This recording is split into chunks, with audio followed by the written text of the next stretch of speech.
Good evening. Good evening, sir. What happened to Yuvraj? I've not seen you for many days. Kerala video, sir. Oh, enjoyed Kerala. Very good, very good. When did you return? Sunday, sir.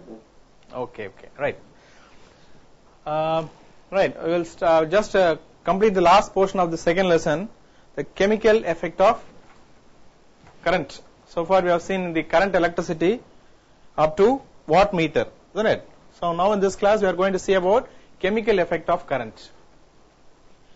When you say chemical effect, what do you understand from this? Chemical is nothing but it is related to chemistry, but you are reading physics, in what way it is going to get connected.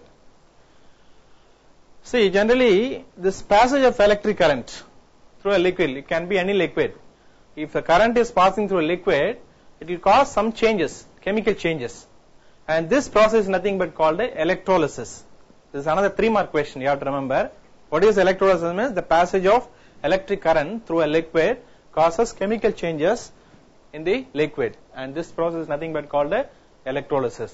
About chemical change, chemical change, it will produce new compounds. It will split the compound. It will produce a new compound. இது மாதிரி ஒரு chemical change எதனால வரும் அப்படின்னா current flow ஆகும்போது, right? ஜெனரலா நமக்கு தெரியும் ஒரு compound வந்து ஒரு chemical reaction takes place அப்படினாலே it requires energy, இல்லையா? எனர்ஜி இருந்தா என்ன ஆகும்? chemical heat எனர்ஜியா இருக்கலாம், isn't it? ஜெனரலா நம்ம கெமிஸ்ட்ரியில படிச்சிருப்போம் நிறைய டைம்ஸ்ல, when you are using heat, it is producing another kind of compounds, new substances, products, byproducts அப்படின்னு சொல்றோம். அதே மாதிரி இங்க we know that the electrons are carrying energy, isn't it? இந்த மாதிரி எனர்ஜி இருக்கும்போது what will happen? Definitely this energy will be transformed into the liquid and they will cause some chemical changes. அதனால என்ன ஆகும்? New byproducts வரலாம், இல்ல the compounds may be splitting into two different parts. For example, like sodium chloride சொல்றோம் இல்லையா, sodium அயனாவும் chlorine அயனாவும் split ஆகுது இல்லையா, அது மாதிரி it will cause different types of chemical changes. So அந்த மாதிரி process தான் என்ன சொல்றோம்? We call it as electrolysis.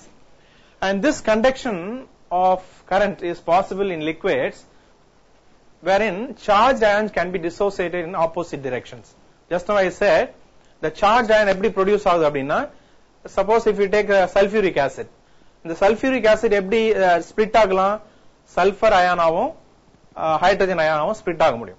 அப்போ சல்ஃபர் அயான் வந்து என்ன ஆகும்? SO4 மைனஸ் ஆகும், ஹைட்ரஜன் H பிளஸ் ஆகும். அப்போ ஹைட்ரஜன் அயானும் சல்ஃபர் அயானும் ஆப்போசிட் சார்ஜஸ் இல்லையா? இந்த ரெண்டு சார்ஜ் என்ன ஆகும்? they will get dissociated ன்னு சொல்றோம். ரெண்டா பிரியுது இல்லையா, that is called dissociated. அப்ப dissociate ஆகும்போது என்ன ஆகும்? they will move in opposite directions. இந்த மாதிரி எந்தெந்த லிக்விட்லாம் பாசிபிளோ அந்த லிக்விட் என்ன ஆகும்? this conduction of electricity is possible. So இந்த மாதிரி லிக்விட் வேர் அந்த அயான்ஸ்லாம் எப்படி டிசோசியேட் ஆகுதோ அந்த மாதிரி லிக்விட்ஸ் தான் என்ன சொல்றோமோ we call it as electrolytes. அப்ப electrolytes அப்படின்னா என்ன? it's a liquid. It can be liquid or semi solid or a solid where it is producing ions, charged ions by dissociation of compounds, right? So அது மாதிரி இருக்கறத சொல்றோம் electrolyte அப்படினு சொல்றோம், right? Okay. Now இப்போ electrolytes அப்படினு சொல்லும்போது it is producing charges, charged ions சொல்றோம். We have learned what is an ion. Ion is nothing but an atom which has gained or lost electron, right? அப்ப என்ன ஆகும்? electrons gain பண்ணா it will become negatively charged ion. electron lose பண்ணா என்ன ஆகும்? positive charge மோரா இருக்கும். அப்போ positively charged ion ஆயிடும் இல்லையா? இப்போ இந்த செல்லுல பாத்தீங்களா எலக்ட்ரோலைட் வச்சிருக்கோம் இல்லையா, அதுல ரெண்டு ராட் இருக்கும் through which the current is leaving or the current is entering. அந்த பிளேட்டுக்கு என்ன பேரு?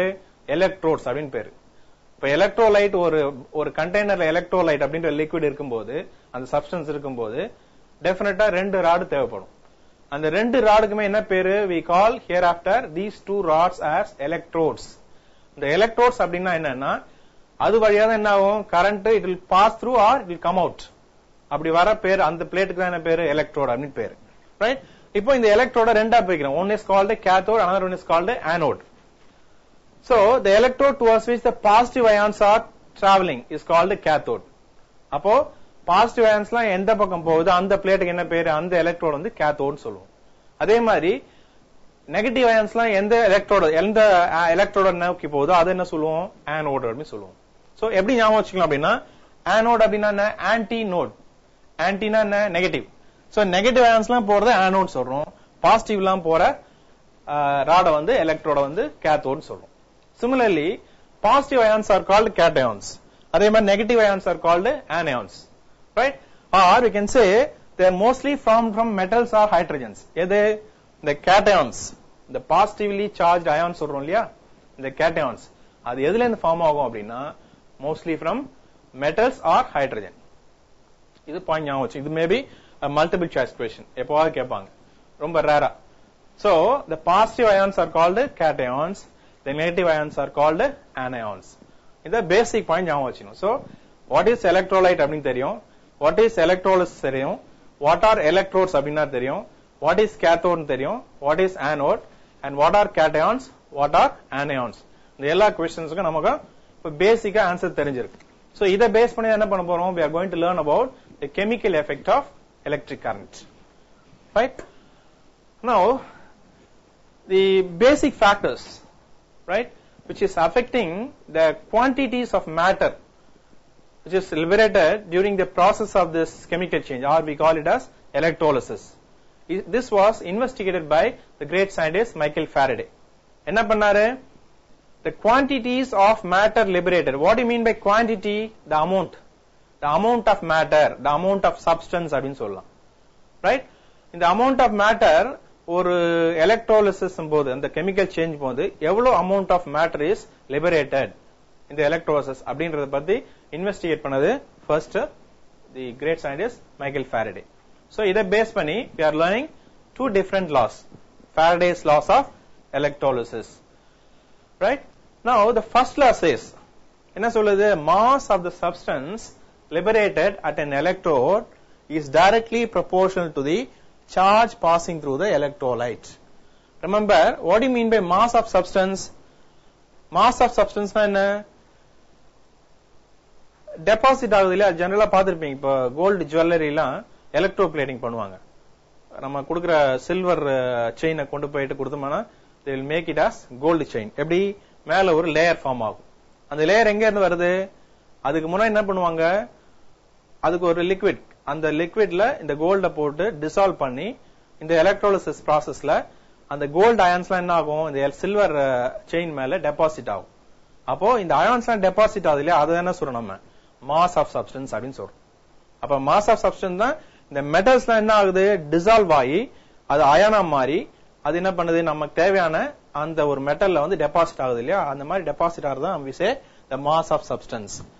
இப்போ the mass of substance liberated at an electrode, ஒரு எலக்ட்ரோட் வச்சிருக்கோம், அந்த எலக்ட்ரோட்ல how much mass is liberated given out, அது எதை பொறுத்து இருக்கு அப்படின்னா it is directly proportional to the charge passing through the electrolyte. If more charges are there, more amount of mass will be there. If less amount of charge is passing through the electrolyte, கொஞ்சமா mass deposit ஆகும் அப்படின்னு first law சொல்லுது, right? Suppose let us say if electric current I is passed through an electrolyte, ஒரு electrode வழியா I அப்படின்ற அளவு current ஒரு t செகண்ட்ஸ்க்கு pass ஆகும்.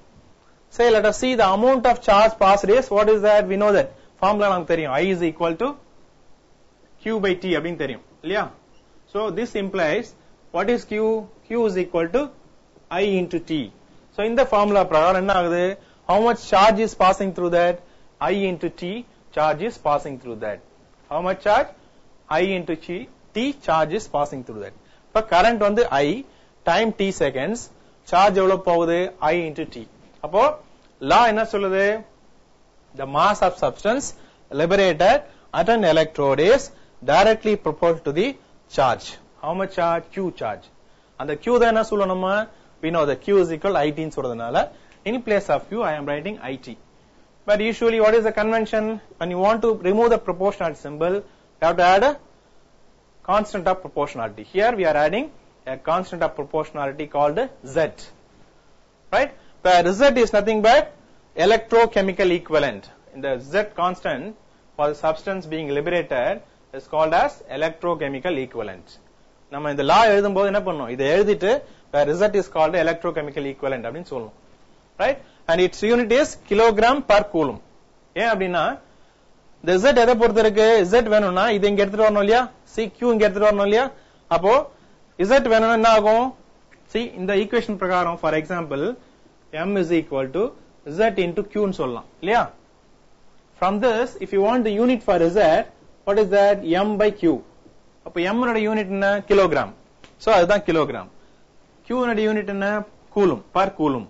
So இந்த Z, the electrochemical equivalent, அதனுடைய யூனிட் வந்து கிலோகிராம் per கூலும். இது கூட என்ன பண்ணுவாங்க? sometimes multiple choiceல கேட்பாங்க. So immediately இந்த ஃபார்முலா ஞாபகம் வச்சு என்ன பண்ணலாம்? ஈஸியா நம்ம கண்டுபிடிச்சிடலாம். Okay? So from this we say that ரொம்ப நல்ல இம்பார்ட்டன்ட் ஞாபகம் வச்சுக்கோங்க. இது one of the important 3 mark questions. Faraday's laws of electrolysis. The mass of the substance liberated at an electrode is directly proportional to the charge passing through the electrolyte. So this is the first law of electrolysis. இப்போ second law பார்க்கலாம். second lawல பாத்தீங்கன்னா first law மாதிரியே அதனுடைய continuation மாதிரி இருக்கும். For example, இங்க charge passing through னு சொல்றோம் இல்லையா? அப்போ எவ்வளவு amount of charge pass ஆகுதோ அந்த அளவுக்கு என்ன ஆகும்? mass of substance liberate ஆகும்னு சொல்லிருக்கோம். இல்லையா? இப்போ என்ன பண்ண போறோம்? second law பாருங்க. Before that we will see second law and then come back to that. The mass of the substance liberated at an electrolyte by a given amount of charge. நம்ம சொன்னோம் இல்லையா எவ்வளவு amount of charge pass ஆகுதோ அதுக்கு ஏத்த மாதிரி என்ன ஆகும்? mass liberate ஆகும். And that is equal to the chemical equivalent of the substance. Chemical equivalent of the substance. இங்க ரெண்டு வேர்ட் யூஸ் பண்றோம். இங்க வந்து chemical equivalent பண்றோம். previously என்ன பண்ணோம்? electrochemical equivalent அப்படினு பார்த்தோம். So electrochemical equivalentக்கும் chemical equivalentக்கும் என்ன difference பார்க்கலாம். Before that just remember the expression. What is that? The mass of the substance liberated at an electrode by the amount of given amount of charge is proportional to the electrochemical equivalent, the chemical equivalent of the substance. இந்த எழுதும்போது ஞாபகம் வச்சுக்கணும்.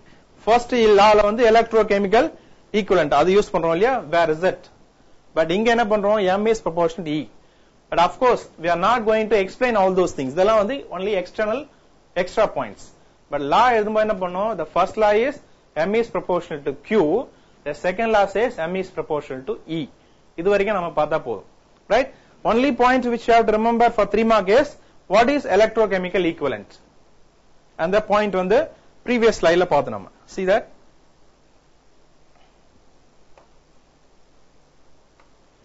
This is the another 3 mark question. What is Z? Definition for Z.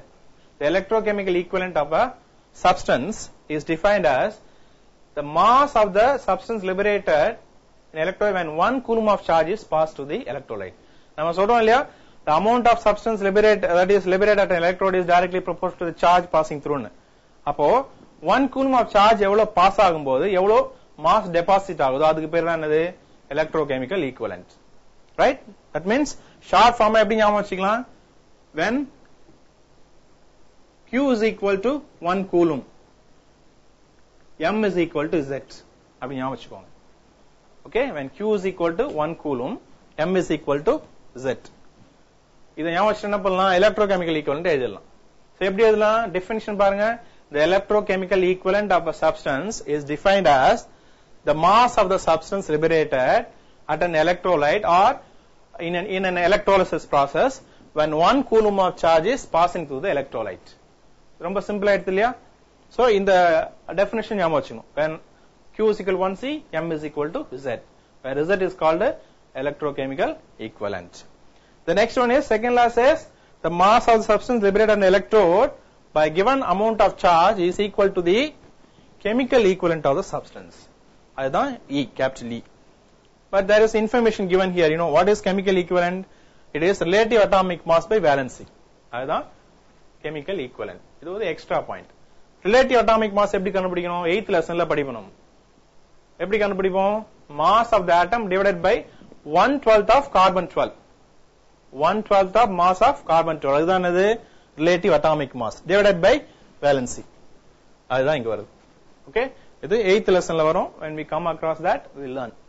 So relative atomic mass by valency is nothing but called a chemical equivalent. So these are the 2 laws of Faraday's. இப்போ நம்ம என்ன பண்ண போறோம்? We are going to experimentally prove that, verify this Faraday's laws of electrolysis. Another 5-mark question, but easy only. என்ன பண்ண போறோம்? First lawல m is proportional to q அப்படினு prove பண்ண போறோம். Second lawக்கு m is proportional to e அப்படினு prove பண்ண போறோம். Okay? So for that what we require? We require a battery. A battery, you can see that a battery, a rheostat and a ammeter.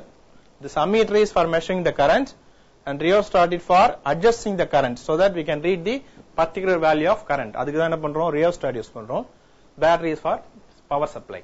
So they are connected in series with a electrolytic cell. This is the electrolytic cell. The cell they are connected in series. So in series na from anode, ammeter, positive, negative to rheostat to the cathode. This is a series connection. Right? Now, இப்ப என்ன பண்ண போறோம்? The cathode is cleaned. இந்த cathode என்ன பண்ண போறோம்? நல்லா clean பண்ணிட்டு dry பண்ணிட்டு அதனுடைய weight கண்டுபிடிக்கணும். அது weight கண்டுபிடிச்சு நோட் பண்ணிக்கணும். Right? After noting that, you are going to insert it inside the electrolytic cell. இப்போ ஒரு current, particular current, say I1 அப்படின்னு ஒரு value, say 2 ampere or 1 ampere current, அது மாதிரி ஒரு value, அதுதான் I1 சொல்றோம். And that current is passed for a time t. T என்றது ஒரு say 30 seconds இல்ல 1 minute or 2 minute எவ்வளவு எடுத்துக்கலாம். Say 2 minutes for example. That is a constant one, t times. Right? அப்படி பாஸ் பண்ணும்போது the current is measured. இது வந்து என்ன பண்ணலாம்? எவ்வளவு current பாஸ் பண்றோம்ன்றதை ammeter வச்சு measure பண்ணலாம். Say 1 ampere current for 2 minutes. That is I1 current is passed for t seconds. Right? Now what we are going to do? அப்படி பண்ண பிறகு after 2 minutes, after t seconds, என்ன பண்றோம்? cathode is taken out. எதுக்கு sir cathode எடுக்கணும் வெளியில? cathodeல என்ன ஆகும்? The substance will be liberated and deposited. Right? அந்த எலக்ட்ரோலைட்ல நம்ம சப்ஸ்டன்ஸ் என்ன பண்றோம்? என்ன சப்ஸ்டன்ஸ் வந்து அந்த அயானிக் எலக்ட்ரோலிசிஸ் processல ஸ்பிளிட் ஆகுதோ அது என்ன ஆகும்? cathode போய் டெபாசிட் ஆகுது. Positive ions. அப்ப என்ன பண்றோம்? வெளியில எடுத்துட்டு நல்லா வைப் பண்ணிட்டு வாஷ் பண்ணிட்டு ட்ரை பண்றோம். சார் வாஷ் பண்ணா அதெல்லாம் போயிடாது சார், போகாது. ஏன்னா மெட்டல்ஸ் தான் அதுல போய் டெபாசிட் ஆகும். Metals, right? Metal ion. அதனால வாஷ் பண்ணாலும் ஒண்ணாகாது. அப்போ வாஷ் பண்ணிட்டு ட்ரை பண்ணிட்டு we are going to find out the weight. Right? The mass m1 of the substance deposited is obtained. இப்போ m1 கண்டுபிடிக்கணும். எப்படி? previous mass minus this mass. அது கண்டுபிடிச்சா என்னது? அதுதான் m1. டெபாசிட் ஆகிறதுக்கு முன்னாடி இருக்க மாஸ் வந்து m. டெபாசிட் ஆன பிறகு அதை லெஸ் பண்ண பிறகு கிடைக்கிற மாஸ் வந்து m1. அதுதான் என்னது? actual amount of mass deposited. இப்போ என்ன பண்றோம்? இது கண்டுபிடிச்சு நோட் பண்ணிக்கிறோம். இது m1 அப்படின்னு வச்சுக்கிறோம். இப்ப திரும்ப என்ன பண்றோம்? The cathode is reinstated in the cell. Right? cathode என்ன பண்றோம்? திரும்ப அந்த செல் உள்ள வைக்கிறோம். For a different current I2 is passed for time, same time t. அதே டைம்க்கு 1 ஆம்பியருக்கு பதில் என்ன பண்றோம்? 2 amperes for example. ரொம்ப கொஞ்சம் டிஃபரண்ட் கரண்ட பாஸ் பண்றோம். ரைட்? அதுக்கப்புறம் திரும்ப என்ன பண்றோம்? அதே மாதிரி வெளியில எடுத்து again we have to wash it out, dry it and find out the weight, the mass m2. How much mass is deposited? அது m2 னு வெச்சுக்கிறோம். அதுக்கப்புறம் it is found that m1 by m2 is equal to I1 by I2. From this what you understand? The ratio m1 by m2 is I1 by I2, or you can simply say that m is proportional to I. இத equation first னு வெச்சுக்கிறோம். So in the first partல which is kept constant, time வந்து கான்ஸ்டன்டா வெச்சுக்கிறோம். எது vary பண்றோம்? கரண்ட vary பண்றோம். Okay? So அதனால தான் என்ன பண்றோம்? I1 I2 னு வருது. இப்ப நெக்ஸ்ட் பார்ட்ல என்ன பண்ண போறோம்? We are going to repeat the same experiment but keeping current constant. current வந்து கான்ஸ்டன்டா வச்சிட்டு for different timing t1 t2 verify பண்றோம். அதே மாதிரி என்ன பண்றோம்? We are going to repeat for time t1, say 2 minutesக்கு same current, say 3 ampere 2 ampere ஏதோ ஒன்னு வச்சிட்டு ஒரு 3 minutesக்கு என்ன பண்றோம்? current பாஸ் ஆகுது. அதுல இருந்து கண்டுபிடிக்கிற மாஸ் m3 னு வெச்சுக்கிறோம். திரும்ப எடுத்து என்ன பண்றோம்? dry பண்ணிட்டு எல்லாம் பண்ணிட்டு again we are going to keep the same cathode for the same current but different time. 3 minutesக்கு பதிலா ஒரு 5 minutes. அதுல வர மாஸ் வந்து m4 னு வெச்சுக்கிறோம். So now இப்ப m3 by m4 will be equal to t1 by t2. Two different timing இல்லையா? So இதுல என்ன சொல்லணுமா? This is giving the equation m is proportional to t. இப்ப டைம் அதிகமா என்ன ஆகுது? மாஸ் அதிகமாகுது. டைம் கம்மியாச்சுனா மாஸ் கம்மியாகுது. So this is the second equation. இப்போ first equation second equation இப்போ கம்பைன் பண்ணலாம். first equation என்ன சொன்னது? m is proportional to I அப்படின்னு சொல்லிச்சு. Second equation என்ன சொல்லுது? m is proportional to T அப்படின்னு சொல்லுது. Now if we combine these two, we can say m is proportional to IT. What is IT? It is nothing but Q. So now we have understood that m is proportional to Q. What is this? This is nothing but the first law of electrolysis. Faraday's laws of electrolysis. Mass of substance liberated in electrode is directly proportional to the charge passing through that. அப்படின்னு proof ஆகும். இல்லையா? So this is how we have to verify the first law. Sometimes 5 marks என்ன பண்ணுவாங்க? Explain Faraday's laws of electrolysis and verify the first law அப்படின்னு கொடுப்பாங்க. சிம்பிளா ஒரே ஒரு law மட்டும் வெரிஃபை பண்ணா போதும். ஏன்னா சம்டைம்ஸ் எக்ஸாம்ல ஞாபகம் இல்லாம என்ன பண்ணுவாங்க? கடகடன்னு எழுதணும்னு சொல்லிட்டு செகண்ட் லாவை வெரிஃபை பண்ணிட்டு போயிட்டே இருப்பாங்க. So it will waste your time. அதனால ஸ்பெசிஃபிக்கா क्वेश्चन என்ன கேட்டிருக்கோ அது மட்டும் எழுதினா போதும். Now the easiest question. Now similarly we are going to verify the second law. The second lawக்கு இங்க கவனிக்கணும். செகண்ட் லால பாத்தீங்கன்னா the mass of substance liberated at an electrode by a given amount of charge is directly proportional to the chemical equivalent of substance சொல்லிருக்கும். இப்ப chemical equivalent formula பாக்கும்போது valency பார்க்கணும். அப்ப valencyனாக்கா different electrolyte எடுத்தா என்ன பண்ண முடியும்? different valency கண்டுபிடிக்க முடியும். அப்ப different electrochemical equivalent இருக்கும். அதனால இங்க மட்டும் செகண்ட் லாக் மட்டும் என்ன பண்றோம்? 2 different electrolyte எடுத்துக்கிறோம். Okay?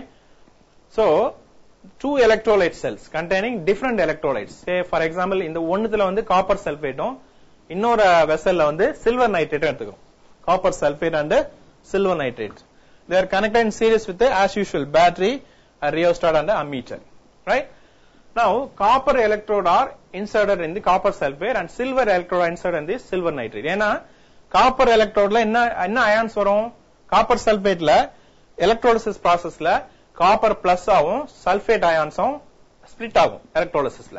அப்ப copper Cu plus ஆகும் SO4 minus வரும்போது நமக்கு இதுல காப்பர் ராட் போகும்போது என்ன ஆகும்? அந்த காப்பர் அயான்ஸ்லாம் வந்து டெபாசிட் ஆகும்.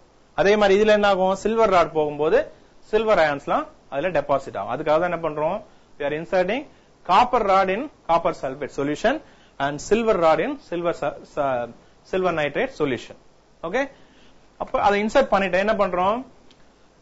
same process. The cathodes are cleaned, dried and weighed and then inserted in the respective cells. இப்ப என்ன பண்ண போறோம்? the current is passed for a particular period. என்ன ஆகும்? electrolysis process create ஆகும் இல்லையா? அந்த process போகும்போது after that particular time, sometimes அப்படின்னு சொல்லனாலும் you can say 1 minute 2 minute எதுவா எடுத்துக்கலாம். say time t. இப்ப என்ன பண்றோம்? after time t seconds the electrodes are taken out, again washed, dried and then weighed. Now இப்ப என்ன பண்ணலாம்? எவ்வளவு mass of copper எவ்வளவு mass of silver deposited on the electrodes அப்படின்னு கண்டுபிடிக்கலாம். சரி நம்ம M1 அப்படின்றத காப்பர் மாஸ் ஆகும், M2ன்றத சில்வர் மாஸ் ஆகும் கண்டுபிடிக்கும். we note down that as M1 and M2. அதை யூஸ் பண்ணி if you find out M1 by M2 it will be as good as E1 by E2. செப்பரேட்டா E1 கண்டுபிடிச்சு E2 கண்டுபிடிச்சு அது ratio பாத்தீங்கன்னா that will be equal to M1 by M2. இது எப்படி கண்டுபிடிக்கும்? நம்ம ஏற்கனவே பார்த்தோம், ஃபார்முலா பார்த்தோம் இல்லையா? Relative atomic mass by valency. அந்த ஃபார்முலா வச்சு என்ன பண்ணலாம்? E1 கண்டுபிடிக்கலாம், E2 கண்டுபிடிக்கலாம். So that ratio is same as M1 by M2. Right? So இதுல என்ன பண்ணலாம்? We can simplify that as M is proportional to E. Therefore we can verify the second law by this method. So which is very easy for you to prove. ரொம்ப குயிக்கா எழுதலாம் இந்த क्वेश्चंसலாம். But of course board exam போது இந்த மாதிரி क्वेश्चंसலாம் choose பண்ணா என்ன ஆகும்னா 5 மார்க்ஸ்க்கு என்ன பண்ணனும்? இவ்வளவு எழுத வேண்டியிருக்கும் பிளஸ் டயகிராம் கூட போட வேண்டியிருக்கும். It will consume time. அதனால தான் என்ன பண்ணுவாங்க? வைஸ் பீப்புள் என்ன பண்ணுவாங்க? ப்ராப்ளம்ஸ் இல்ல ரொம்ப ஷார்ட்டா இருக்க மாதிரி क्वेश्चन ஆன்சர்ஸ் அத மாதிரி சூஸ் பண்ணிப்பாங்க. சூஸ் பண்றதுல கூட if you are able to choose wisely you can save time. அப்படி இல்லாம இப்படி லென்த்தியா क्वेश्चंஸ்லாம் சூஸ் பண்ணி எழுதும்போது என்ன ஆகும்? You will fall short of time. You cannot complete that 100%. So அதனால you have to study, of course. Definitely படிக்கணும். When you don't have choice, அந்த மாதிரி சமயத்துல என்ன பண்ணணும்? இந்த மாதிரி descriptive type of questions-லாம் choose பண்ணணும். Otherwise, the derivation மாதிரி problems மாதிரி choose பண்ணா easily we can complete within 2 hours. 2 hours, 2.5 hours-ல exam முடிக்கலாம். Right? So remember that point. Now based on these basic points, we are going to learn about electric cells. which is very important because we are talking about electricity, current electricity, isn't it? And we are talking about electric cells. The starting point of this development of electric cell is done by this Louis Galvani. Louis Galvani and his wife Lucia, they were doing a research in their lab by dissecting a frog which is hung from iron railings. Iron railings irukku, brass hooks irukku. adula vechi enna pandranga, frog vechi edo dissection பண்ணிட்டாங்க. dissection you know that biology la cut பண்ணி அத research பண்ணிட்டு இருக்காங்க. அந்த சமயத்துல என்ன ஆகுது, whenever the leg of the frog touched that iron railing, it jumped. என்ன ஆகுது, அது ஒரு அந்த உடம்பு வழியா என்ன ஆகுது, கரண்ட் பாஸ் ஆகுது, கரண்ட் வந்து கிரியேட் ஆகுது. எப்பப்பெல்லாம் அந்த அயன் ரயிலிங் டச் பண்ணுதோ அப்பெல்லாம் ஷாக் அடிக்குது, அப்படியே என்ன பண்ணுது, குதிக்குது. the டிசெக்ஷன் பண்ணும்போது it will be live. என்ன பண்ணுவாங்க, லேசா கட் பண்ணி அப்படியே ஆணி அடிச்சு மாட்டி வைப்பாங்க. நம்ம விவேக் சொல்ற மாதிரி ஹைவேஸ்ல அடிப்பட்ட எலி இது தவளைன்னு சொல்லுவாங்க. அந்த மாதிரி 4 காலை பிரிச்சு என்ன பண்ணுவாங்க, ஆணி அடிச்சுட்டு லைட்டா கோடு போட்டு அப்படியே ஓபன் பண்ணி வைப்பாங்க. All the living internal organisms, ஆர்கான்ஸ்லாம் இருக்குல்ல, இன்டர்னல் ஆர்கான்ஸ், ஹார்ட், அது லங்ஸ் எல்லாமே அப்படியே லைவா அப்படியே பீட் கொடுத்துட்டு இருக்கும். அந்த மாதிரி டைம்ல when they are observing, it was able to find, they were able to find that whenever this frog is touching the iron railing, it jumped. அதை வச்சு என்ன பண்ணாங்க, they started talking about the animal electricity. So அதுதான் basic point for evolution of these electric cells. அதுக்கப்புறம் தான் என்ன ஆகு, many ideas flourished. Later this Italian scientist, the genius Professor Alessandro Volta, came up with an electrochemical battery. நம்ம இப்ப முன்னாடி படிச்ச introduction எல்லாமே based on this great scientist. இவர் இல்லன்னா இன்னைக்கு நம்ம எல்லாம் we cannot enjoy this sort of inverter in our houses. Power இல்லன்னா அவ்வளவு ஒண்ணுமே பண்ண முடியாது. அந்த மாதிரி ஒரு கிரேட் தியரி இவர் கொடுத்தாரு, that is called a voltaic cell. அவர் அந்த நேம்னால, that is why the battery Volta named after his this great scientist. Voltage எல்லாமே இந்த பேரே வோல்டா அப்படின்றது அவருடைய நேம் வச்சுதான் it was given.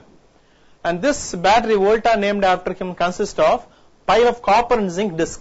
எப்படி இருக்கும்னா, இவர் முதல் கண்டுபிடிச்ச பேட்டரி எப்படி இருக்கும்னா, a pile of copper and zinc disc. டிஸ்க்னா தெரியும், லைக் ஒரு சப்பாத்தி ஆர் தோசா, அந்த மாதிரி நிறைய ஒரு டிஸ்க் மாதிரி அடுக்கி வச்சிருந்தாங்க. ரைட், ஒன்னு மேல ஒன்னு காப்பர், ஒன்னு ஜிங்க், நிறைய ஆல்டர்னேட்டா separated by a paper and they were introduced in a salt solution. ரெண்டு டிஸ்க் நடுவுல பேப்பர், அந்த மாதிரி ஒரு pile of plates, அது அப்படியே என்ன பண்ணாங்க, ஒரு salt solution. That salt solution is actually, we know that it is electrolyte. அது உள்ள வச்சு என்ன பண்ணாங்க, they started doing the research. They found that it was able to produce current. You can see that எப்படி இருக்கும் அவர்னு பார்க்கலாம் நீங்க. இப்படிதான் இருக்கும் அவரோட கண்டுபிடிச்ச முதல்ல கண்டுபிடிச்ச voltaic cell, இப்படிதான் இருந்தது.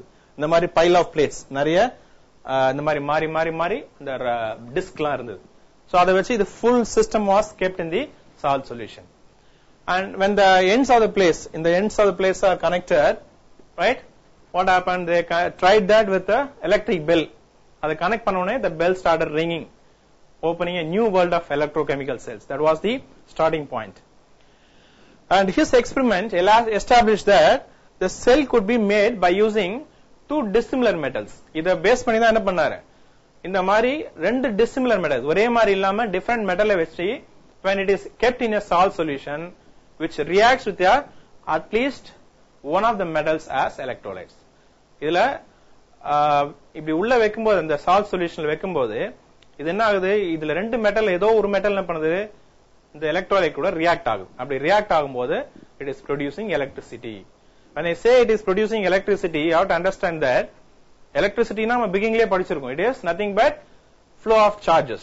அப்போ இப்படி ரியாக்ட் ஆகும்போது flow of charges எப்படி கிரியேட் ஆக முடியும், எலக்ட்ரான்ஸ் flow ஆகுது.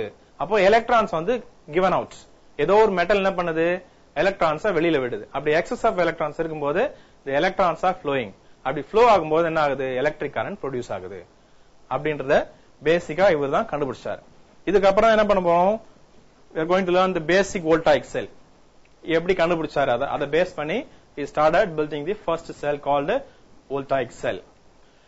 So this is another 5-mark question. Explain the structure and working of a simple voltaic cell. Right? ரொம்ப சிம்பிள் தான், பார்க்கலாம் நீங்க. The simple voltaic cell, it is consisting of two dissimilar metals சொல்லிருக்கோம் ஏற்கனவே, two electrodes. Dissimilar metalனா இங்க எலக்ட்ரோடா வச்சுக்கிறோம், அங்க disk மாதிரி இல்லாம இங்க rod வச்சுங்க electrode. One is made up of copper, the other one is called zinc. Copper and zinc are nothing but dissimilar metals. They are dipped in a ஏற்கனவே salt solution சொல்றோம், but here we are using here dilute sulfuric acid. என்ன use பண்றோம்? ஒரு dilute sulfuric acid which is kept in a glass vessel. ஏன்னா glass vessel is a bad conductor or insulator we can say. So இதுல sulfuric acid வச்சிருக்கோம். Two electrodes are there, zinc and copper. This is the simple construction of voltaic cell. Now எப்படி work ஆகுதுன்னு பார்க்கலாம். Now when you are connecting two electrodes externally, இந்த மாதிரி ஒரு எக்ஸ்டர்னலா இந்த resistance கொடுத்திருக்கு. ஆக்சுவலா ரெசிஸ்டன்ஸ் என்ன? சே ஒரு பல்பா இருக்கலாம், ரைட்? பல்பா இருக்கலாம், இல்ல ஒரு பெல்லா இருக்கலாம், என்னன்னா இருக்கலாம். ஒரு சிம்பிள்காக இது கொடுத்திருக்கு. Because they will have some resistance, இல்லையா? அதனால now on connecting these two electrodes externally with a piece of wire, current will start flowing from copper to zinc. எப்போ வெளியில outside, but internal ஆகும் zinc to copper. So zincல இருந்து காப்பருக்கும் இன்டர்னலா, எக்ஸ்டர்னலா காப்பர்ல இருந்து ஜிங்க்குக்கும் அந்த current வந்து flow ஆகும். now இங்க copper electrode is always acting as positive pole or copper rod of cell, and zinc இருக்குல்ல அதே மாதிரி zinc rod வந்து it will be acting as a negative pole, right? The electrolyte, what is the electrolyte we are using here? Sulfuric acid, dilute sulfuric acid. So copper rod தான் positive rod. What is that called? Anode. Anode or cathode? Positive rod na cathode. Anode என்னது? Anti node. That is called a zinc rod. So இங்க cathode இருக்கு, anode இருக்கு, and the electrolyte is the dilute sulfuric acid, right? Now how can we explain this action? எப்படி வந்து create ஆகுது electricity அப்படினு பார்க்கலாம். It is explained in terms of motion of charged ions. Motion of charged ions. எப்படி charged ions வருதுன்னு பார்க்கலாம். Now at the zinc rod, in the zinc rod இருக்குல்ல, in the zinc rodல, and this zinc atoms are getting ionized and they pass into the solution as zinc plus plus. நான் ஏற்கனவே சொல்லிருக்கேன், ionizing அப்படினாலே it means that they are losing electrons. அப்போ when zinc ions are losing electrons, அப்ப என்ன ஆகும்? Negative charge குறையுது. அப்ப நெகட்டிவ் சார்ஜ் குறைந்தா என்ன ஆகும்? zinc வந்து பிளஸ் பிளஸ் ஆயிடுது. ரெண்டு எலக்ட்ரான்ஸ் வந்து லூஸ் பண்ணுது. எங்க இருக்கு அந்த எலக்ட்ரான்ஸ் அப்படின்னா அந்த zinc ராட்லயே இருக்கு. ஓகே, அப்ப zinc ராட்ல ரெண்டு எலக்ட்ரான்ஸ் விட்டு ஒரு zinc ஆட்டம் வெளில வந்தா என்ன ஆகும்? it will become zinc plus plus ion. அப்போ வெளியில வந்த பிறகு இங்க எலக்ட்ரான்ஸ் இருக்கு இல்லையா, அப்ப எலக்ட்ரான்ஸ் என்ன ஆகும்? 2 electrons are left making it negative. அப்ப zinc ராட் என்ன ஆகும்? நெகட்டிவ் சார்ஜ் அதிகமா இருக்கும், இல்ல எலக்ட்ரான்ஸ் வந்து அதிகமா இருக்கும். அப்போ zinc plus plus என்ன ஆகுது? இந்த சொல்யூஷன்ல வருது, dilute sulfuric acidல உள்ள வருது. அப்ப வரும்போது இங்க ஏற்கனவே ஹைட்ரஜன் இது வந்து H2SO4 இல்லையா, dilute sulfuric acidல H2SO4, ரைட்? அப்போ இந்த H2SO4ல SO4 மைனஸ் ஆகும், ஹைட்ரஜன் பிளஸ் ஆகும் வருது. இப்ப ஹைட்ரஜன் பிளஸ் அப்படின்னா என்ன வேணும்? அதுக்கு என்ன வேணும்? எலக்ட்ரான்ஸ் வேணும் இல்லையா, எலக்ட்ரான்ஸ் வேணும். அதே மாதிரி இதுவும் என்ன பண்ணுது? இங்க எலக்ட்ரான்ஸ் இருக்கு. இது வந்து ஜிங்க் ஆல்ரெடி நெகட்டிவ் ஆயிடுச்சு, இதுல ஜிங்க் பிளஸ் பிளஸ் வந்துருச்சு. இந்த ஜிங்க் பிளஸ் பிளஸ் என்ன பண்ணும்? ஹைட்ரஜன் பிளஸ் இருக்கு இல்லையா, அதை வந்து ரிப்பல் பண்ணும். ஏன்னா ரெண்டுமே பிளஸ். அப்படி ரிப்பல் பண்ணும்போது என்ன ஆகும்? இந்த ஹைட்ரஜன் மொத்தம் என்ன பண்ணும்? காப்பர் கிட்ட போகும். அப்படி காப்பர் கிட்ட போகும்போது என்ன ஆகுது? இங்க எலக்ட்ரான்ஸ் இருக்கு, இதுக்கு வந்து என்ன பண்ணுது? H பிளஸ் பிளஸ் தள்ளி விடுது. அப்படி போகும்போது என்ன ஆகுது? that is oxidation is taking place. அப்ப oxidation take place ஆகும்போது என்ன ஆகுது? இந்த H பிளஸ் பிளஸ் வந்து ஹைட்ரஜன் கேஸா மாறிடுது. அப்படி கேஸா மாறும் ஆகும், will get bubbles. அப்படியே பபிள்ஸ் வந்துட்டே இருக்கும். இப்போ ஜிங்க் என்ன பண்ணுது? ஜிங்க் பிளஸ் பிளஸும் இந்த சல்பேட் இருக்கு இல்லையா H2SO4ல, இது ரெண்டும் சேர்ந்து ஜிங்க் சல்பேட்டா மாறிடும். ஓகே, அப்ப ஜிங்க் சல்பேட்டா மாறின பிறகு அப்படியே என்ன ஆகும்? அது வந்து அப்படியே கரைஞ்சிட்டே வரும். ஜிங்க் ராட் வந்து கொஞ்சமா கரைஞ்சிட்டே வரும். ஜிங்க் அயான்ஸா மாறி மாறி ஜிங்க் சல்பேட்டா மாறிட்டே வருது. இப்போ already I set that there are 2 electrons here. இந்த எலக்ட்ரான்ஸ் என்ன பண்ணும்? this will be flowing through that. இப்படி போயிடுது. அப்ப ஜிங்க்ல இருந்து காப்பருக்கு என்ன பண்ணும்? electrons will be flowing and this process is going on and the current flows continuously in the external circuit. அப்போ இங்க ஜிங்க் ராட் பாசிட்டிவ் ஆயிடுச்சு, இந்த எலக்ட்ரான்ஸ் இங்க வந்து போது திரும்ப நியூட்ரல் ஆயிடும். அப்படி நியூட்ரல் ஆகும்போது என்ன ஆகும்? அகைன் 2 electrons ஜிங்க் வந்து வந்துட்டே இருக்கும், இங்க ஜிங்க் பிளஸ் பிளஸ் வந்துட்டே இருக்கும், எலக்ட்ரான்ஸ் கிரியேட் ஆயிட்டே இருக்கும், அப்படியே ஃப்ளோ ஆயிட்டே இருக்கும். how long? the zinc rod completely dissolve ஆக வரைக்கும் போயிட்டே இருக்கும் இந்த current. அப்படி full ஆன பிறகு என்ன ஆகும்? This cell will become exhausted. தூக்கி போட்டுரும். அப்புறம் யூஸ் பண்ண முடியாது. Okay? This is how this electricity is produced in this simple voltaic cell. Okay? Now, this simple cell thus seen as a device which can convert this chemical energy into electric energy. So, due to this opposite charges on the two poles, இங்க opposite poles எப்படி வருது? இங்க positive ஆகுது, இங்க negative ஆகுது இல்லையா? இந்த மாதிரி different ions இருக்கிறதுனால there will be a potential difference between copper and zinc. In the potential difference is nothing but around 1.08 volts. அப்போ இந்த simple voltaic cell can give a potential difference of 1.08 volts. So இந்த point ஞாபகம் வச்சுக்கணும். This may be a multiple choice question. Okay, this is how the simple voltaic cell is working. Now we will see a simple video which will explain about the working of this simple voltaic cell. Okay, play a video.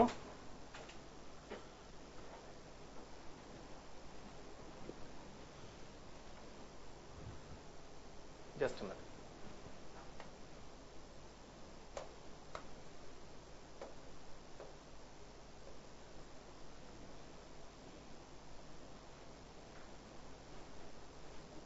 Copper electrode to the clamps on the cup. Then fill the cup with an electrolyte such as acetic acid. Positive zinc ions move into the solution, and the zinc electrode acquires a negative charge.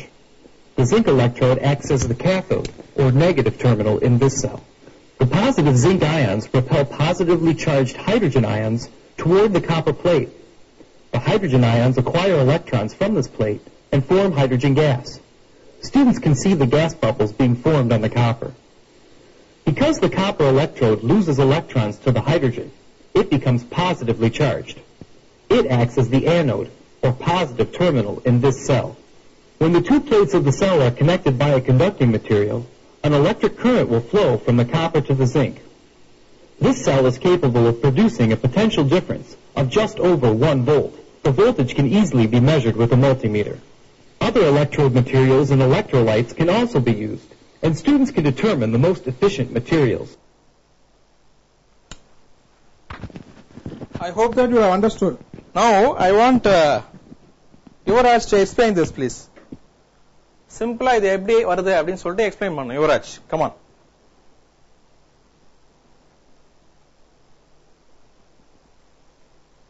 இந்த simple voltaic cellல எப்படி current form ஆகுது, எப்படி voltage form ஆகுது அப்படின்னு சும்மா உனக்கு தெரிஞ்ச மெத்தட்ல சொல்லு பார்க்கலாம்.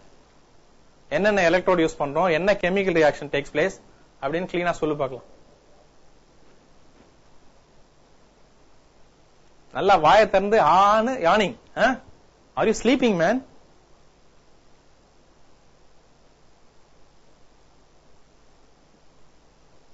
ரெண்டு பிளேட்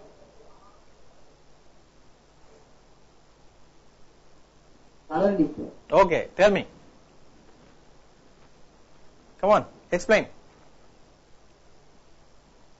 சார் இந்த காப்பர் எலக்ட்ரோட் யூஸ் பண்றாங்க சார் இதுல.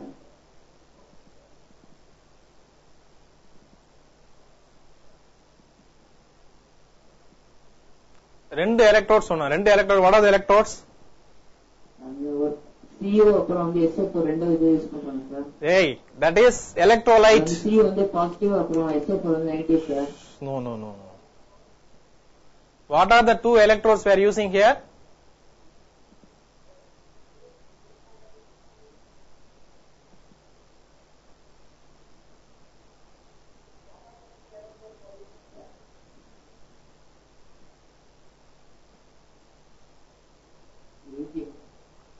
Sibion, tell me.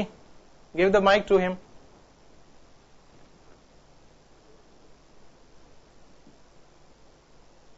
ஏஜ் 83. போன கிளாஸ்ல இருக்கலாம் இப்ப சொல்லிருக்கா நீ.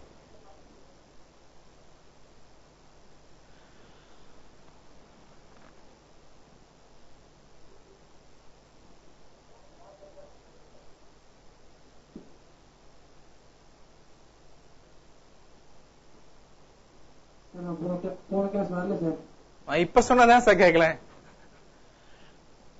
இப்ப எடுத்தோம் இல்லையா, அதுதான் கேட்டு இருக்கேன் நான்.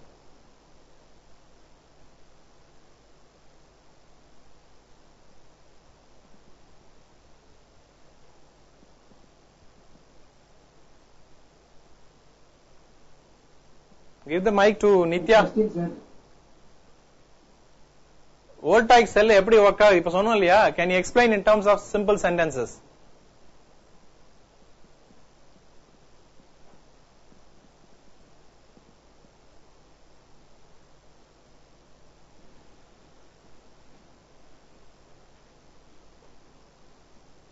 Copper and zinc are the electrodes, Okay, and sulfuric acid is a electrolyte. very good.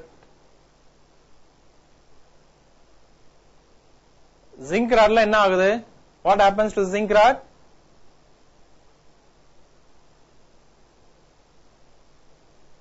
It is giving out. When current is passed, No, it is current pass ஆகலாமா? Current create பண்றோம் இதுல. The zinc rod is giving out zinc plus plus ion. The zinc plus plus ion is passing into the solution. அப்புறம் what happens then? இந்த ions form ஆகும்போது sulfuric acidல என்ன ஆகுது? H2 plus ஆகும், SO4 minus ஆகும் create ஆகுது. Right? இந்த SO4 மைனஸும் zinc plus plus என்ன பண்ணுது? கம்பைன் ஆகி zinc sulfate மாறிடுது. ரைட்? அப்படி ஆகும்போது 2 electrons are left out in the copper electrode. அப்படியே இருக்கு அந்த electrons. இப்போ இந்த ஹைட்ரஜன் இருக்கு இல்லையா? H++. இந்த H++ என்ன பண்ணுது? zinc plus வந்து தள்ளி விடுது.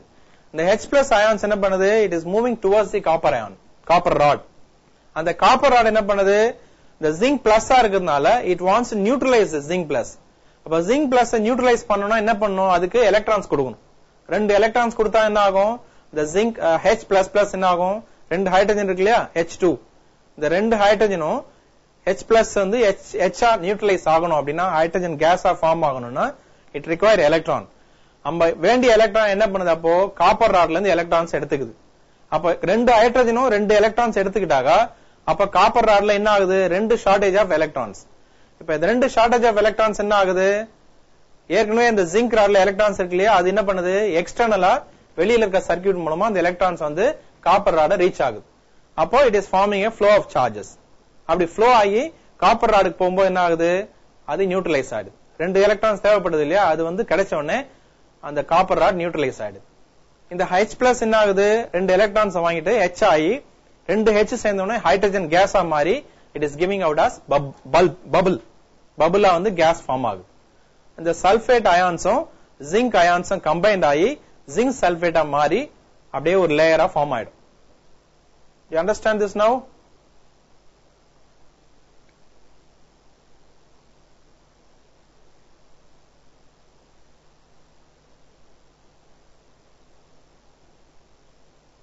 yes, sir. Now give this mic to Yuvraj.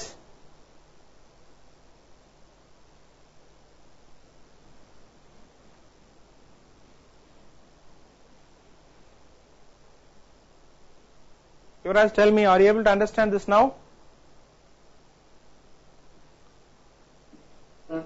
புரிஞ்சுதா இப்போ?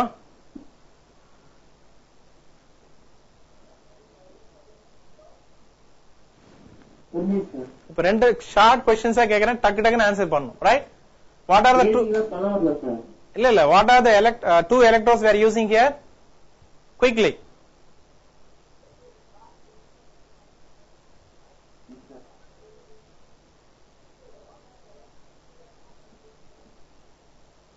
Copper and zinc, sir. Okay.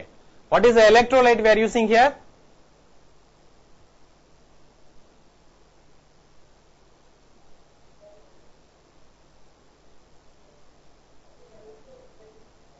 H2SO4. Dilute H2SO4, dilute sulfuric acid.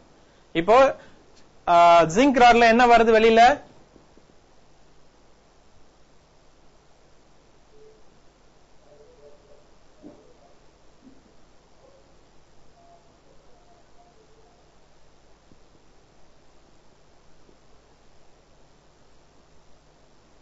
Positive ion, sir. Yes, we have to say zinc plus plus. ரெண்டு electrons lose பண்ணி zinc plus plus வருது. Right? இப்ப ரெண்டு electrons எங்க இருக்கு?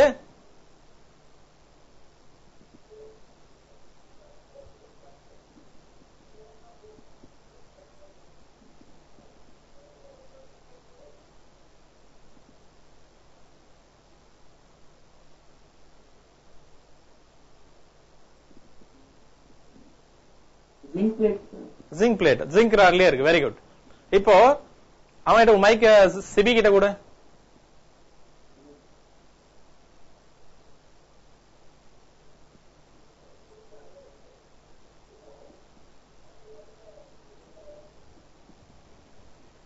இந்த எலக்ட்ரோலைட் யூஸ் பண்றோம் இல்லையா, இந்த எலக்ட்ரோலைட் எப்படி ஸ்பிளிட் ஆகுது? எலக்ட்ரோலைட் எப்படி ஸ்பிளிட் ஆகுது சொல்லு பார்க்கலாம்.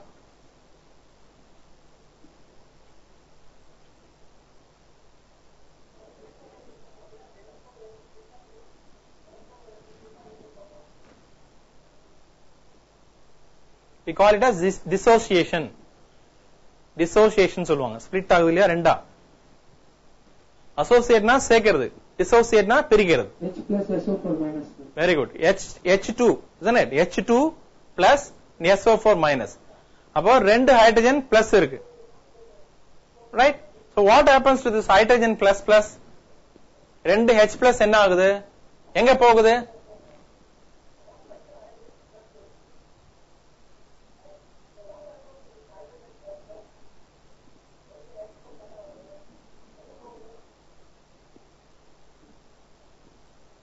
Copper plate, sir. Exactly. Copper plate போன உடனே காப்பர் பிளேட் என்ன பண்ணுது இப்போ?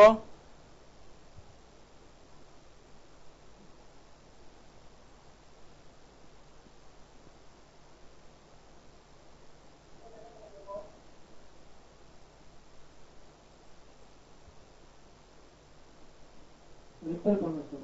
No, it will not repel. இது H++ இருக்கு. ரெண்டு H+ இருக்கிறதுனால they are need of electrons. அந்த ரெண்டு எலக்ட்ரான்ஸ் என்ன பண்ணுது? இது காப்பர் வந்து சப்ளை பண்ணுது. அப்படி சப்ளை பண்ண உடனே காப்பர் எலக்ட்ரான்ஸ் லூஸ் பண்ணதுனால காப்பர் பாசிட்டிவ் ஆயிடுது. ரைட்? இப்ப இது பாசிட்டிவா இருக்கு. ஹைட்ரஜன் வந்து ரெண்டு எலக்ட்ரான்ஸ் எடுத்துட்டு ஹைட்ரஜன் கேஸா மாறிடுது.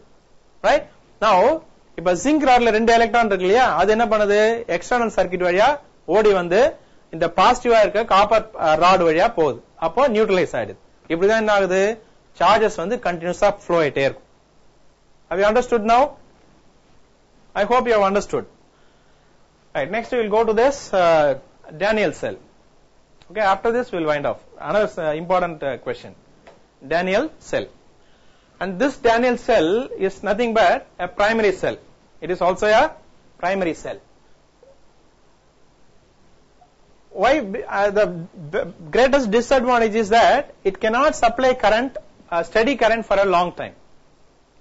என்ன ஆகும்னா வேரியேஷன் வந்துட்டே இருக்கும். கரண்ட் பாத்தீங்கன்னா மேல இங்கேயும் போயிட்டே இருக்கும், பிளக்சுவேஷன் வந்துட்டே இருக்கும். Right? Let us see. This is the major disadvantage. But let us see what are the constructions. சும்மா ஒரு தகர டப்பா மாதிரி இருக்கும். லேப்ல பார்க்கலாம் நீங்க. We are going to use this for comparison of EMF. லேப்ல எக்ஸ்பெரிமெண்ட் பண்றது இது யூஸ் பண்ண போறோம். What does it consist? It consists of a copper vessel. You can see that it has got a copper vessel which has got a strong solution of copper sulfate. The copper vessel உள்ள என்ன இருக்கும்? Copper sulfate. Light blue color இருக்கும் இல்லையா, அந்த solution, copper sulfate solution. Right? And now next we need two things. Already we have studied in the simple voltaic cell ல ரெண்டு rod தேவைப்படுது. ஒன்னு zinc rod, another copper rod இல்லையா? அந்த copper rodக்கு பதிலா என்ன பண்றோம்? We are using a copper vessel. இப்ப zinc rod இருக்கு இல்லையா, இந்த zinc rod தான் எங்க இருக்கு? Already we have seen that it is kept in the dilute sulfuric solution, sulfuric acid. So this zinc rod is dipped in the dilute sulfuric acid containing a porous spot. The porous spot அப்படினா, pore அப்படினா small holes. இந்த part பாத்தீங்கன்னா it has got so many small holes. ஏன் அப்படினா இந்த sulfuric acidum, இந்த dilute sulfuric acid, இது உள்ள இருக்க sulfuric acidum இந்த வெசல்ல இருக்க காப்பர் சல்ஃபேட் சொல்யூஷனும் ரியாக்ட் பண்ணணும். ரொம்ப மைன்யூட்டா ரியாக்ட் பண்றதுக்காக, ஸ்லோவா ரியாக்ட் பண்றதுக்காக it is kept in the porous spot. Okay? And this porous spot is kept in the copper vessel. இந்த copper sulfate solution இருக்கு இல்லையா, அது உள்ள என்ன பண்றோம்? இந்த porous spot உள்ள வைக்கிறோம். Naturally what will happen? Electrolysis will take place. என்ன ஆகும்? As usual what we have seen already, the zinc rod is reacting with this dilute sulfuric acid. நம்ம just now பார்த்த மாதிரி zinc rod என்ன பண்ணும்? ரெண்டு ions, ரெண்டு electrons retain பண்ணிட்டு zinc ions வெளியில விடுது. Right? அப்போ இந்த zinc rodல 2 electrons already இருக்கும். இதுல இருந்து வர zinc plus plus ions, ரெண்டு எலக்ட்ரான் இருக்கு. the zinc plus plus ions என்ன பண்ணும்? they will pass through the porous part. இந்த part வழியா the sulfuric acid, I mean copper sulfate solution கூட வந்து சேரும். அப்படி சேரும்போது என்ன ஆகுது? இந்த காப்பர் சல்பேட் சொல்யூஷன் என்ன ஆகும், ரெண்டா பிரியுது. என்ன ஆகும், காப்பரும் சல்பேட்டாவும் பிரியுது. Right? Now this copper plus ions will deposit on the copper vessel. ரெண்டா பிரியும் போது ஜிங்க் சல்பேட் சேர்ந்துரும். மிச்சம் இருக்க காப்பர் என்ன பண்ணும், இந்த காப்பர் வெசல்ல அட்டாச் ஆயிடும். காப்பர் அயான்ஸ்ல என்ன பண்ணும், இந்த காப்பர் வெசல் கூட சேர்ந்துரும். அப்ப என்ன ஆகும், காப்பர் பிளஸ் ஏற்கனவே இது கூட சேரும்போது ஃபுல் காப்பர் வெசல் என்ன ஆகும், பாசிட்டிவ் சார்ஜா மாறிடும். ரைட்? அப்ப என்ன ஆகும், as usual when it is connected in a circuit external connect பண்ணும்போது நம்ம ஜிங்க் ராட்ல இருக்க 2 electrons இருக்கு இல்லையா, they will pass through the external circuit and reach the copper vessel. இந்த காப்பர் வெசல்ல போய் ரீச் ஆகும். So therefore what will happen, flow of charges will constitute the electric current from copper to zinc. That's a very simple one. And this Daniel cell will produce an EMF of 1.08 volts. Right? This is not a steady current, you have to remember. So this value also we have to remember for multiple choice. The EMF produced by Daniel cell is 1.08, 1.8, 0.8 or 8.1. அது மாதிரி மாத்தி மாத்தி கொடுப்பாங்க. You have to remember it is just above 1 volt. அப்படினா 1.08 volts. So this is how the Daniel cell is working. In the next class we will see about Lagrange cell. Then we will compare these two cells. Already we have studied how to compare the EMF of two cells, a Lagrange cell and Daniel cell, using the potentiometer, isn't it? So that is how we have to see. And apart from that, we have got a few more points about secondary cells and lead acid accumulator. These two things we will see in the next class, probably on Friday, right? And I just want to add one more thing. Just remember that from Friday onwards, every day we'll have a test between 8 and 8:30. Half an hour test every day we'll have. அப்பதான் என்ன பண்ணுவீங்க, இந்த மாதிரி cinema மாதிரி உட்கார்ந்து பார்க்காம will prepare for something. Understand? Now tell me, for Nitya, which lesson they are teaching in your school in physics? Have they completed the portion?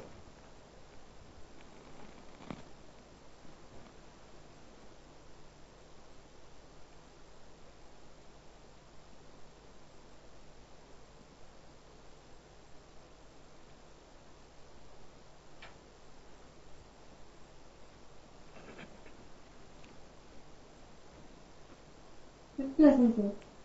Fifth lesson only. Still 5 more lessons are there.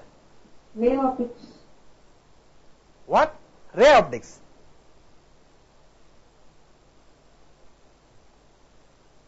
What is the lesson? Yes, sir. What is the lesson name? Tell me. Wave optics. Wave optics and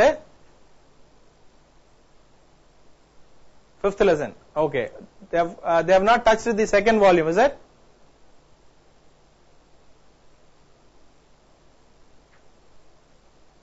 Electromagnetic waves.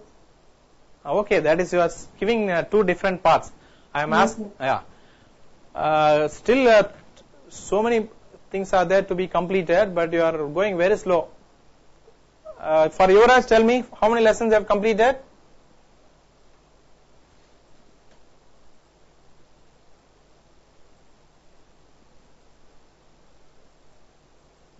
More latency is there. Fifth lesson போயிட்டு இருக்கு. போயிட்டு இருக்கு. For Sibi?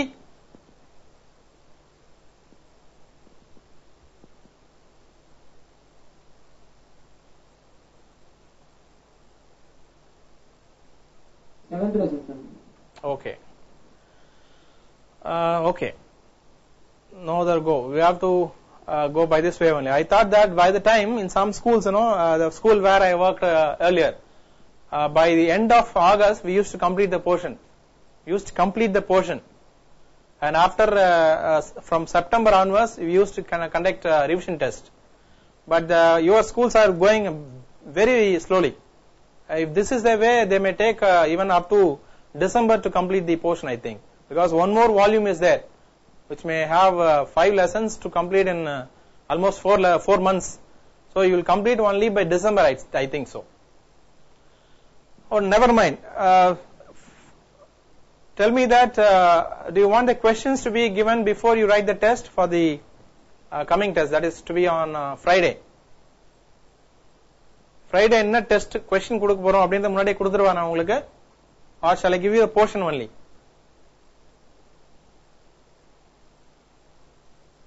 Yes, sir.